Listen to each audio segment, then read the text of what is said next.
talk about all the time is the differences between AR and VR. And even though computers can do a lot of things, their use cases are really markedly different.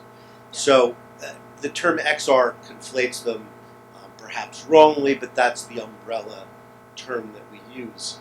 I think everybody does understand that AR and VR differ in that VR is fully occluded and AR enhances the existing physical world. There's some confusion around MR, but MR really means adding different elements to either AR or VR, so that if you're in VR and you have a stick that you're holding that appears to you to be a torch inside of the simulation, you might say that that's MR. Or if there's heat or other wind simulation is something that people frequently do in free roam VR. So those are all forms of mixed reality. There's if you are doing real hand detection and you can detect objects and move them around inside of AR, that's another example of MR. You're essentially mixing the modes. And certainly we'll see more of that as as VR devices start to become more interoperable.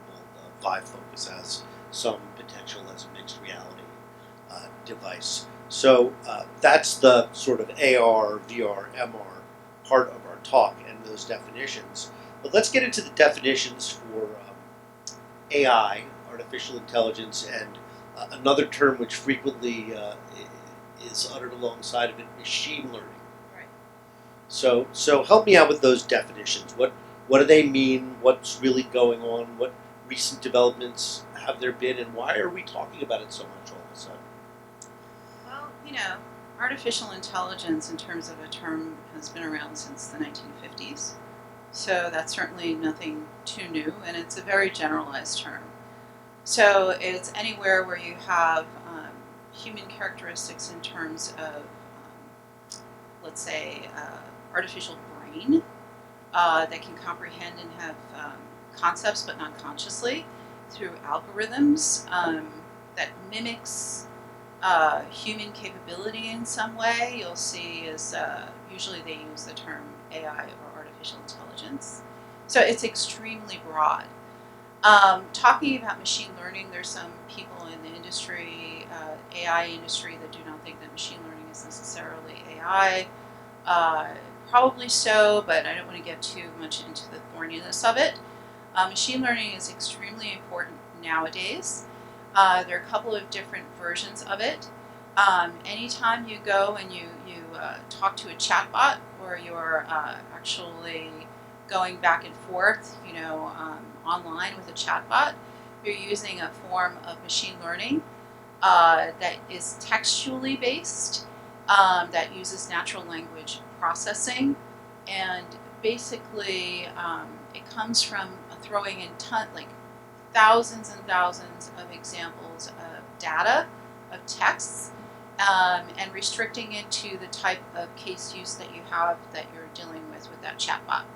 So it's an algorithm that is applied.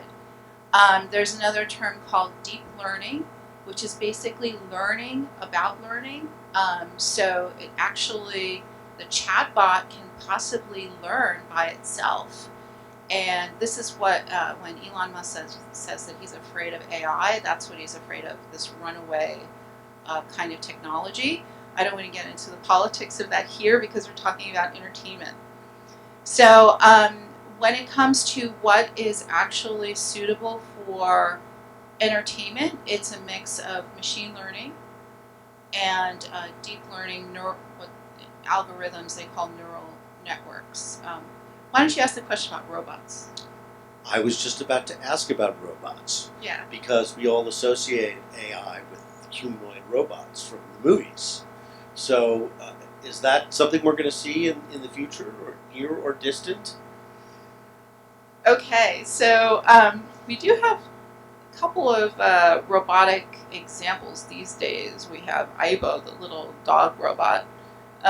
We have a humanoid-like looking woman that's like a robot, but honestly, they're not really true AI at all in any way, and that type of thing is probably not going to happen for another 50 years. I mean, for it to be considered almost human-like. But no worries, I think at some point it will. Up until then, though, you will have perhaps robots that help you out in the home that are extremely restricted. And in terms of the movies, okay, so let me just talk about what the robot is, and then I'll segue into entertainment. What is a robot and what does it have to do with AI?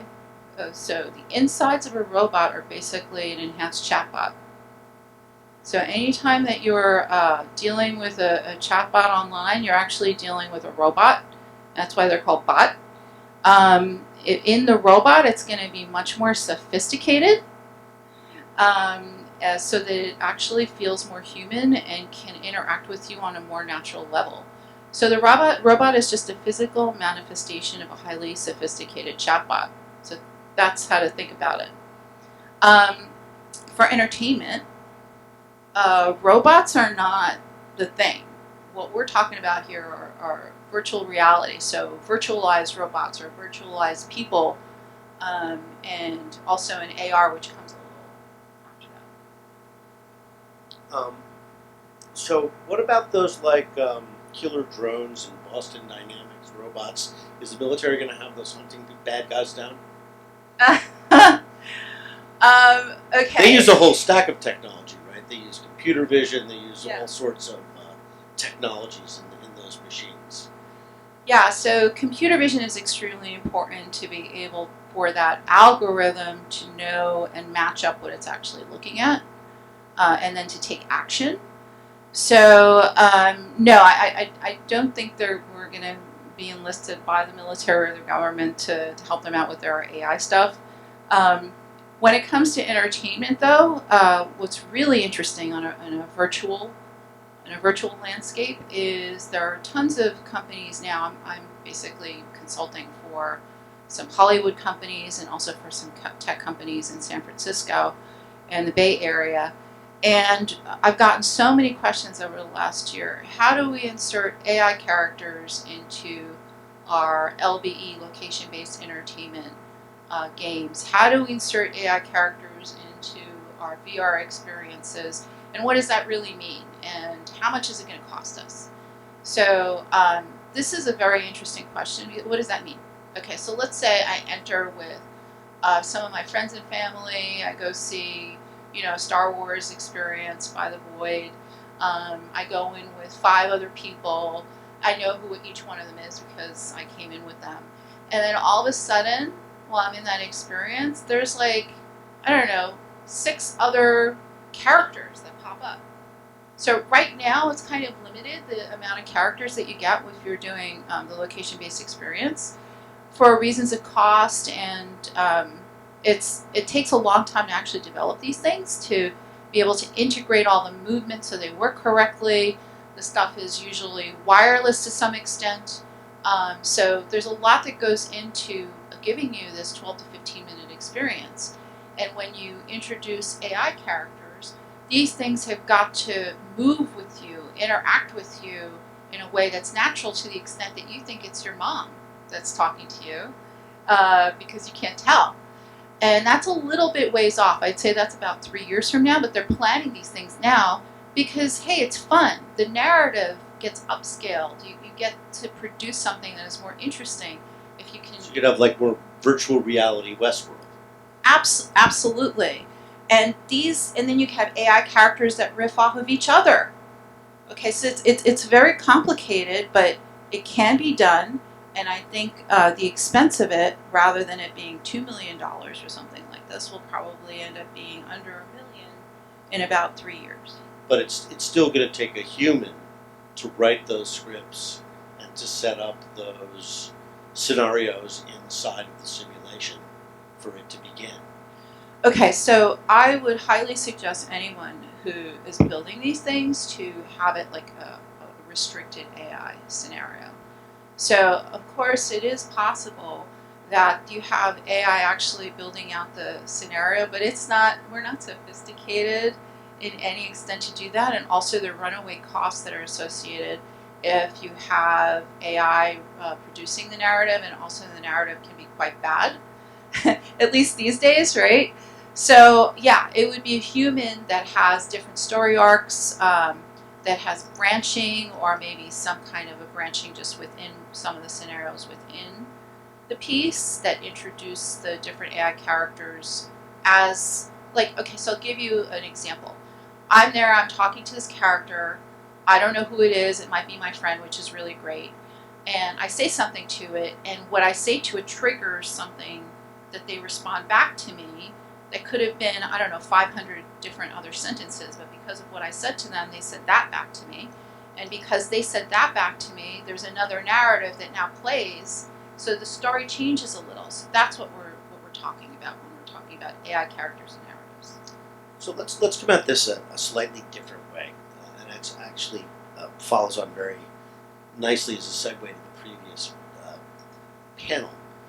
The music industry is experimenting with sort of taking all the songs ever recorded, filtering into it, integrating it with the sales data, and using that to for a computer to generate the prototypical hit song. And actually, they've had some success with this, so it's not a completely made-up thing. Okay, so I want to preface this by saying that Netflix has already taken data that is from people who've given their opinions on what they like to see, and they've actually generated whole scripts, who the character should be, where the narrative should go, based off of that data. And then a human goes in there and jiggers it a little bit, and they end up with a script. This has already been done for the last 2 years with Netflix. So, maybe That's amazing. And have shows come out of this that are absolutely up on Netflix? Yes. Do you know which ones? Well, I'd say that 80% of the shows that are out there are like that, except the ones that have the bigger directors. Yeah. So that's how they save money. But on the other hand, you might argue, hey, a lot of those shows are no good. So they have to keep calibrating the data or change the way that they're doing things. So another aspect of the entertainment business that is having, I think, a pretty big effect, or potentially big effect, is the movement toward volumetric film and video and sporting events that would be viewed within VR and AR, or using some kind of an AR tabletop projection system. But of course, the capture of volumetric is in a ridiculous state because it takes petabytes upon petabytes of data to store a fully volumetric movie. So my understanding is that artificial intelligence is being used to try and parse that data, keeping the full volumetric nature of it while reducing the file size to something that would be actually transmittable. Okay, so what's happening now is that volumetric is being looked at because you could take famous figures, you could create avatars of them by using volumetric. You can have them move, so it's not just a static figure. The thing is, currently, doing volumetric is so expensive. I run the figures for a lot of these companies, and they restrict what they do, obviously, because it's just crazy, So I wouldn't say that you would be producing, full volumetric movies. Maybe you'd have like 2 or 3 characters that are volumetric in a 12 to 15 minute piece. Doing that increases your cost by like $100,000 alone. So what AI does to help, so there were volumetric algorithmic software out there before machine learning and other type of algorithms were used, and they weren't very good. You have like a mocap suit, and they track everything. So you could track everything with a mocap suit, but it's missing a lot of information. So that the type of character that you have after that, it can't be very detailed, and you could use it for animation maybe, and that's what it was used for. So now when you have machine learning, and they also use computer vision with a lot of data, is wherever the spots are that the mocap suit doesn't have, they fill in the gaps. So I was using an example of like a famous actor.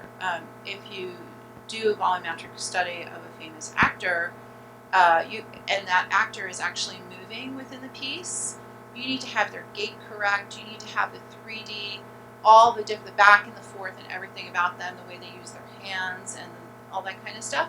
And you're not going to get that just by doing mocap for like half a day.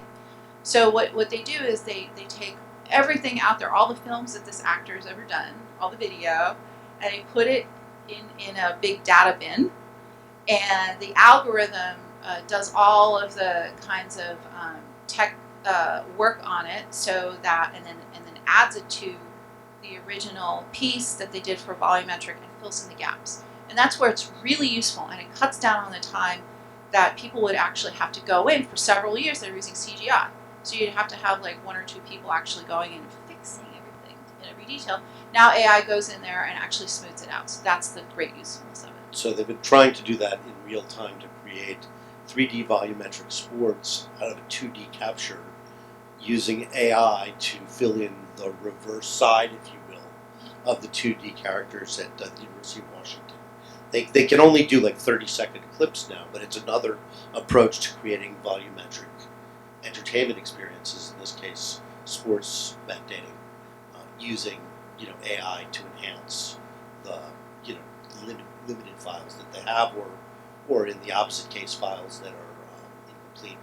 Right. So as we're running down here a little bit in time, because there's so much to talk about in this topic, we could go on for hours actually. But I know there is interest here in particular in what's going on in Asia and China in particular with regard to AI, partly as it applies to entertainment, but also in general as a technology that's starting to seep into all of the sort of enterprise activities and eventually entertainment and shopping and day-to-day lives of everybody around the world. Yeah, this is an extremely timely topic, as you can imagine, because of the tariffs that the U.S. has been imposing on China and the impact that it's having on entertainment there. Just today there was something put out by MIT that talked about a discussion with Kai-Fu Lee, who has a book out on AI. And basically his point of view was a very interesting one. He sees China as moving drastically ahead of the U.S. with AI because the government, Chinese government, is putting a lot of money behind AI initiatives, and not only with universities but also with companies. So they subsidize companies to actually do AI so that they could do more research. And he said the U.S. should do this. So there's a problem right now. There's a brain drain with the universities where all the major AI researchers are being wooed by major corporations that do AI-related type things, basically paying them 2 to 3 times more than they would be getting doing at the university. And of course they're leaving. They have the expertise and they go there. But as a result, as they leave, there's even fewer people left for university research to be done, and there's fewer people left for the other companies. So it's actually a huge problem.